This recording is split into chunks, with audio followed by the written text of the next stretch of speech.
ጁሊያን ሉካ ፕሪስታኒ የዘረኝነት አስተሳሰብ የትም አያደርስህም። ይህ ዘረኝነት አስተሳሰብን እንደዚህ አጭር አድርጎ ያስቀረ ወደፊትም እግር ኳስ ይህንን አስተሳሰብ ይዘ የትም ቦታ አትደርስም። ነገሩ እንዲህ ነው። ትናንት ማታ ቻምፒዮንስ ሊግ ጨዋታ ላይ የተፈጠረውን ታሪክ እየነገርኳችሁ ነው። ቤኔፊካ ከሪያል ማድሪድ እየተጫወቱ ሳለ ቪኒሺየስ ጁኒየር በ20ኛው ሰከንድ የሚገርም ጎል ጎል አስቆጠረ።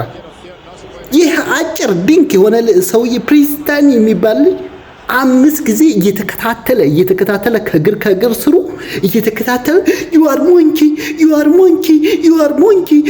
monkey ዝንጀሮ ራስነ ዝንጀሮ እባክህ ናት ማታቅ ደደብ በዛ አውሮፓ ተቀምጠ አስተሳሰብ በጣም ከሞንኪ ያነሰ ዝንጀሮ ያነሰ አስተሳሰብ ነው ያለ። ሪያል ማድሪዶች በጣም ከመናደዳቸው የተነሳ ጨዋታውን ራሱ ሴሌብሬት ማድረግ አልቻሉም። በአንተ ምክንያት ማትረባ ድንክ